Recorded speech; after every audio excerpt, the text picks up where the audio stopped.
Welcome to whistle.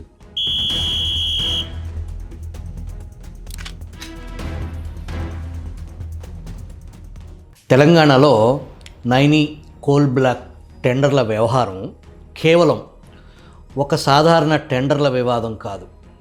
ప్రభుత్వ పాలన, రాజకీయాలు, మీడియా, కేంద్ర ప్రభుత్వం మధ్య ఉన్న సంబంధాన్ని బయటపెట్టే పరీక్షగా మారింది. ఒకవైపు టెండర్ అర్హతల్లో అసమానతలపై ప్రశ్నలు, మరొకవైపు వాటిని పక్కదారి పట్టించే ఎదురుదాడి రాజకీయాలు, ఇంకొక వైపు తెలంగాణ రాష్ట్ర రాజకీయాల్లో అసహజంగా కనిపించే బీఆర్ఎస్కు బట్టిపై అంతులేని ప్రేమ పొంగి పొర్లుతుండటం. అలాగే ఈ వ్యవహారంలో కీలకంగా వ్యవహరించాల్సిన కేంద్ర బొగ్గు మంత్రి కిషన్ రెడ్డి వైఖరిపై తలెత్తుతున్న అనుమానాలు, ఇవన్నీ మరుగున పరిచి నిజాన్ని సమాధి చేసి సృష్టించిన లేఖితనపు రోత కథనాలను ప్రధాన ఆయుధంగా మార్చారు. నైనీ కోల్ బ్లాక్ టెండర్లో నిజంగా అసలేం జరిగింది? ఎవరి ప్రయోజనం కోసం కొత్త నిబంధనలు పుట్టుకొచ్చాయి? దృష్టి మళ్లింపు, గలీజు రాజకీయాల ఫార్ములా ఎందుకు ఎంచుకున్నారు? నైనీ కోల్ బ్లాక్ అసలు ప్రశ్న టెండర్ ప్రక్రియ, సైట్ విజిట్ సర్టిఫికేట్ వంటి నిబంధనలను అర్హతగా మార్చి పోటీని పరిమితం చేసి టెండర్ ఫలితాన్ని దారి మళ్లించే ప్రయత్నం జరిగిందా లేదా? ఎన్టీవీ యజమాని నరేంద్ర చౌదరి అల్లుడు ఆ కంపెనీకి మేఘా కృష్ణారెడ్డి కంపెనీతో కలిసి టెండర్ ప్రక్రియలో పాల్గొనటం నిజమా కాదా? కోమటిరెడ్డి వెంకటరెడ్డి తమ్ముడు కంపెనీకి అన్ని అర్హతలు ఉన్నా కూడా సైట్ విజిట్ సర్టిఫికేట్ జారీ చేయకుండా ఎందుకు తొక్కిపెట్టి ఉంచారు? అర్హత నిబంధన టెండర్ను ఓపెన్ కాంపిటీషన్ నుంచి క్లోజ్డ్ గేట్గా మార్చింది నిజమా కాదా? ఆంధ్రజ్యోతి పరిశోధనాత్మక జర్నలిజం ద్వారా అసలు విషయం ప్రపంచానికి తెలిసింది. టెండర్ ప్రక్రియలో ఎటువంటి అవకతవకలు లేకపోతే సంబంధిత మంత్రి భట్టి వాటిని ఎందుకు రద్దు చేశారు? విషయ తీవ్రతను తక్కువ చేసి చూపేందుకు రెండు మీడియా సంస్థల మధ్య యుద్ధంగా చిత్రీకరించే ప్రయత్నాన్ని ముదురు రాజకీయంలో పండిపోయిన ముఖ్యమంత్రి రేవంత్ రెడ్డి చేయగా, ఆరోపణలు ఎదుర్కొంటున్న ఉప ముఖ్యమంత్రి బట్టి విక్రమార్క మాత్రం వేమూరి రాధాకృష్ణపై ఎదురుదాడి ఎంచుకున్నారు. ఆర్కే కొత్త పలుకు శీర్షికలో మళ్ళీ చెబుతున్నాను, నైనీ కోల్ బ్లాక్ను పొందేందుకు బట్టి విక్రమార్క, ఎన్టీవీ యజమాని నరేంద్ర చౌదరి ప్రయత్నించడం నిజం కాదా? మీరు సింగరేణి ఉన్నతాధికారులను పిలిపించి చర్చించటం నిజం కాదా అని ఆర్కే సవాల్ విసిరారు. ఇందులో ప్రధాన పాత్రధారి ఉప ముఖ్యమంత్రి బట్టి విక్రమార్క యథావిధిగా ఎదురుదాడికి దిగారని, తాను రాజశేఖర రెడ్డి అనుచరుణ్ణని, ఆయనపై కోపం తనపై తీర్చుకుంటున్నారని ఆర్కేని దృష్టిలో పెట్టుకుని విమర్శలు చేశారని, ఎప్పుడో 16 సంవత్సరాల క్రితం చనిపోయిన రాజశేఖర రెడ్డిపై ఎవరికి మాత్రం ఎందుకు కోపం ఉంటుంది అని ఆర్కే రాసుకొచ్చారు. మరోవైపు డీసీఎం బట్టి విక్రమార్క, రాధాకృష్ణ నువ్వు రాసింది అబద్ధం అని ఒప్పుకో, లేదంటే ఇది నా వ్యక్తిత్వ హననంగా పరిగణించాల్సి వస్తుంది. రాధాకృష్ణ ఎవరిని సంతోషం కోసం, ఎవరిని ఆనందపరచడం కోసం రాశారో ఆయనకే తెలియాలి. తప్పుడు రాతలతో సింగరేణి సంస్థకు, కార్మికులకు నష్టం కలిగించడం శోషనీయం. సింగరేణి సంస్థలో ప్రధాన కాంట్రాక్టర్లుగా ఉంటున్న 5గురు టీఆర్ఎస్కు సంబంధించిన వారే. కాంట్రాక్ట్ ఇచ్చేటప్పుడు సైట్ విజిట్ అనేది మేము పెట్టిన కొత్త నిబంధన కాదు.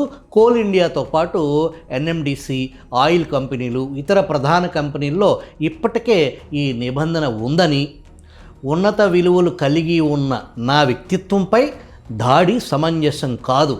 సింగరేణిపై గద్దలను, రాబందులను, పెద్దలను వాళ్ళనివ్వను అని పెట్టుబడులు, కట్టుకథలు, విషపు రాతల రాధాకృష్ణ తనపై చేసిన ఆరోపణలు పూర్తిగా నిరాధారమైనవని, వాస్తవ దూరమైనవని కనుక రాధాకృష్ణ తాను రాసినన్నింటినీ అవాస్తవాలు అని స్వయంగా తిరిగి రాయాలని, లేదంటే ఆర్కే రాతలు వ్యక్తిత్వ హననం జరిగిందిగా భావించాల్సి ఉంటుందని ఉప ముఖ్యమంత్రి బట్టి విక్రమార్క హెచ్చరించారు. విజిల్ ప్రశ్న ఏంటంటే, మరి టెండర్లు ఎందుకు రద్దు చేశారు? అంత పారదర్శకంగా వ్యవహరిస్తే ఎందుకు రద్దు చేయాల్సి వచ్చింది? బట్టి చేసిన తాజా వ్యాఖ్యలు నైనీ కోల్ బ్లాక్ వ్యవహారంపై ప్రశ్నలు లేవనెత్తినందుకు, కథనం ప్రచురించినందుకు ఆంధ్రజ్యోతి పత్రికపై దురుద్దేశాలు ఉన్నాయంటూ బహిరంగంగా ఆరోపించటం ప్రజాస్వామ్యంలో అత్యంత ప్రమాదకర ధోరణి.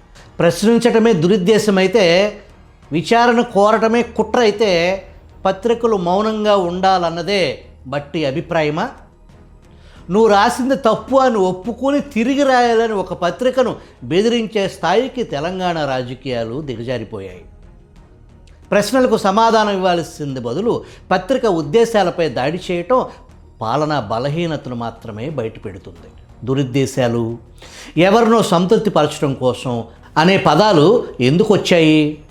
తప్పు బయటపడినప్పుడు ఎదురుదాడి రాజకీయాలు కొత్త ఏమీ కాకపోయినా జర్నలిజం బట్టి అనుమతితో నడవదు అని గుర్తుంచుకోవాలి.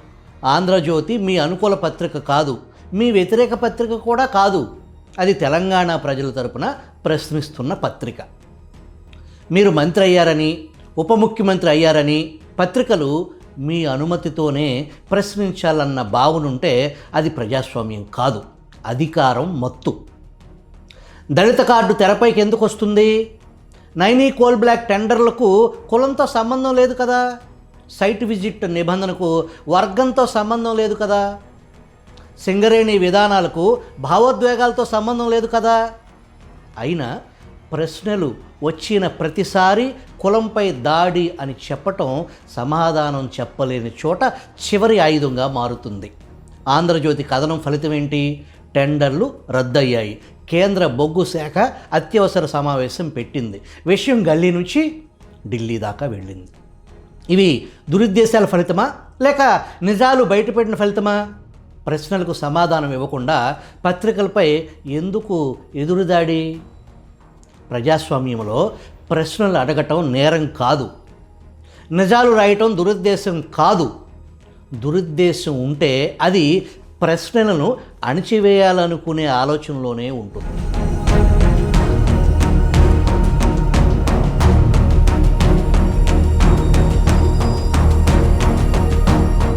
బట్టి ఇష్టదైవం రాజశేఖర్ రెడ్డి ఆయన కుమారుడు బాటలో ఎవరు ఏమి అనుకుంటే మనకెందుకులే అని ముందుకెళ్లకుండా ఆంధ్రజ్యోతి ప్రచురించిన వార్త తడియారక ముందే గంటల వ్యవధిలో హడావుడిగా ప్రెస్ మీట్ పెట్టి టెండర్లు రద్దు చేస్తున్నామని బట్టి ఎందుకు ప్రకటించారు? మరొక పక్క బట్టి రాజశేఖర్ రెడ్డిని తెర మీదకు తీసుకొచ్చారు. బీఆర్ఎస్ నాయకులు వైఎస్ రాజశేఖర రెడ్డిని తెలంగాణ ద్రోహి అని లెక్కలేనన్ని సార్లు ప్రకటించారు. వైఎస్ బ్రతికుంటే తెలంగాణ కళ సాకారం అయ్యేది కాదు అనేది తెలుసు. రేవంత్ రెడ్డి తెలుగుదేశం సానుభూతిపరుల ఓట్లను కొల్లగొట్టడం కోసం తెలుగుదేశం ప్రస్తావన తీసుకొస్తే బీఆర్ఎస్ నాయకులు పూనకంతో ఊగిపోయారు. బట్టి నేను వైఎస్ మనిషిని అని ప్రకటిస్తే బీఆర్ఎస్ గమ్మునున్నటమే కాదు, బట్టిపై అంతులేని ప్రేమ కురిపించటం విశేషం.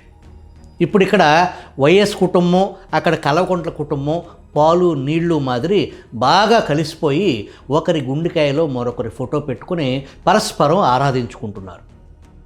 వీరి బంధం గురించి ఇంకొకసారి వివరంగా మాట్లాడుకుందాం.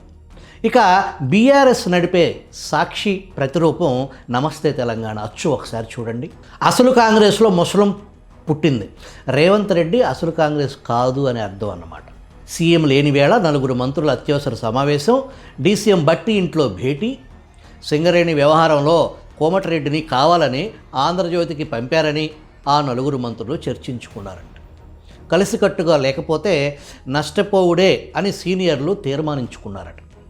ఇది బీఆర్ఎస్ పత్రిక అచ్చు. ఈ పత్రిక పతాక శీర్షికలు చూడండి. బట్టి తీవ్ర మనస్తాపం, రేవంత్ లీకులపై దళిత ఉప ముఖ్యమంత్రి ఆవేదన, కావాలనే బద్నాం చేస్తున్నారని ఆక్రోశం. దీనికోసమా మనం 10 ఏండ్లు తండ్లాడింది? అసలు కాంగ్రెస్ నేతలను అణగదొక్కుతున్నారు.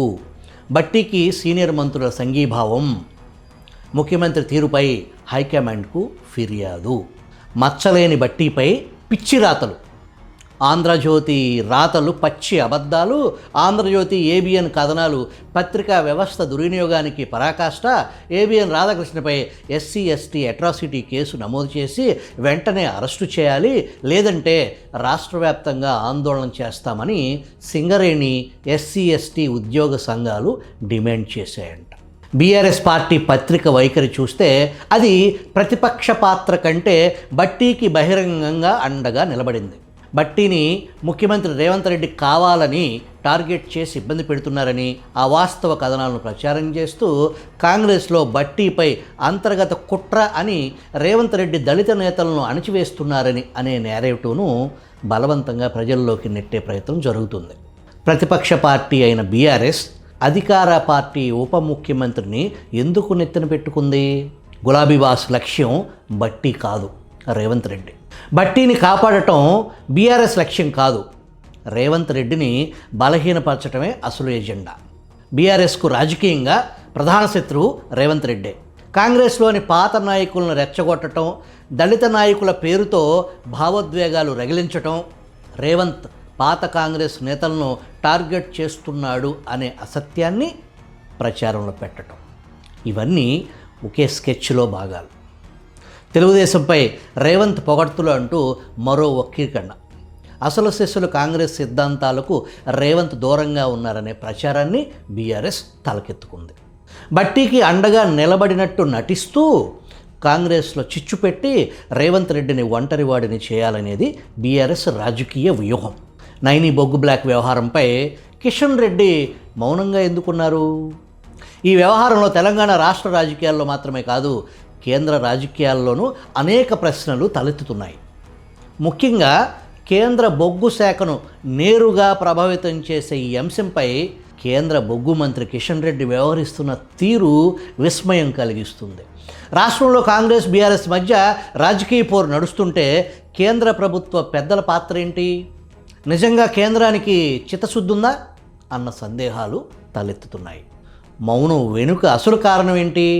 నైని కోల్ బ్లాక్ టెండర్ల వ్యవహారంలో బీజేపీ పెద్దలకు సన్నిహితంగా భావించబడే మేఘా సంస్థ పేరు వినిపించటమే కిషన్ రెడ్డి మౌనానికి అసలు కారణమా? రాష్ట్ర ప్రభుత్వంపై విమర్శలు చేయటంలో ముందుండే కిషన్ రెడ్డి ఈ వ్యవహారంలో మాత్రం ఎందుకు వెనకడుగు వేస్తున్నారు? టెండర్ల అసమానతలపై ఎందుకు స్పందించటం లేదు? సైట్ విజిట్ సర్టిఫికెట్ నిబంధన దుర్వినియోగంపై ఎందుకు ప్రశ్నించడం లేదు? కేంద్ర బొగ్గు శాఖ అధికారులకు ఎందుకు స్పష్టమైన ఆదేశాలు ఇవ్వటం లేదు? కిషన్ రెడ్డి ఎవరి తరపున నిలబడ్డారు? కేంద్ర మంత్రి హోదాలో రాష్ట్ర ప్రజల తరపున నిలబడాలా, లేదా వారి పార్టీకి ఇష్టమైన కాంట్రాక్టర్ల ప్రయోజనాల కోసం మౌనంగా ఉండాలా? ఇది తెలంగాణ ప్రజలు అడుగుతున్న ప్రశ్న. నైని బొగ్గు బ్లాక్ వ్యవహారం బయటపడిన తర్వాత కేంద్ర బొగ్గు శాఖ అధికారులు అత్యవసర సమావేశం పెట్టారు. అది మంచి సంకేతమే. కానీ ఆ తర్వాత ఎందుకు స్పష్టమైన చర్యలు లేవు? ఎందుకు విచారణ దిశ స్పష్టంగా లేదు? రాజకీయ ఆరోపణలకే పరిమితమా? రాష్ట్రంలో కాంగ్రెస్ ప్రభుత్వం మీద గతంలో బీఆర్ఎస్ ప్రభుత్వంపై కిషన్ రెడ్డి ఆరోపణలు చేసిన సందర్భాలు అనేక ఉన్నాయి. కానీ ఈ వ్యవహారంలో కేంద్రానికి ఇష్టమైన కంపెనీ పేరు ఉంది కాబట్టి గమ్మునుంటారా? ఇది కేవలం రాష్ట్ర సమస్య కాదు. నైని కోల్ బ్లాక్ జాతీయ వనరు, కేంద్ర ప్రభుత్వ పరిధిలోని అంశం, ప్రజల ఆస్తి. అందుకే ఇది కాంగ్రెస్ బీఆర్ఎస్ మధ్య గొడవ కాదు. ఇది కేంద్ర మంత్రి బాధ్యతకు సంబంధించిన విషయం. కిషన్ రెడ్డి గారు స్పష్టత ఇవ్వండి. మీరు చేయాల్సింది ఎన్టీవీ అల్లుడు కంపెనీ మేఘా సంస్థ పాత్రపై విచారణ జరుగుతుందా లేదా? కేంద్ర బొగ్గు శాఖ నిజంగా స్వతంత్రంగా వ్యవహరిస్తుందా లేదా? రాజకీయ కాంట్రాక్టర్ ఒత్తిళ్లకు లోనవ్వకుండా నిర్ణయాలు తీసుకుంటారా లేదా? ఈ ప్రశ్నలకు సమాధానం ఇవ్వకుండా మౌనంగా ఉండటం అది మీ హోదాకు తగిన పని కాదు. రాష్ట్రంలో ఎవరు అధికారంలో ఉన్నా, ఎవరు ప్రతిపక్షంలో ఉన్నా బొగ్గు బ్లాకులు పార్టీ ఆస్తులు కావు, ప్రజల ఆస్తులు. ప్రజా ప్రయోజనమే ముందు పెట్టాలి. లేని పక్షంలో మీ మౌనమే మీపై పెద్ద ఆరోపణగా మిగిలిపోతుంది.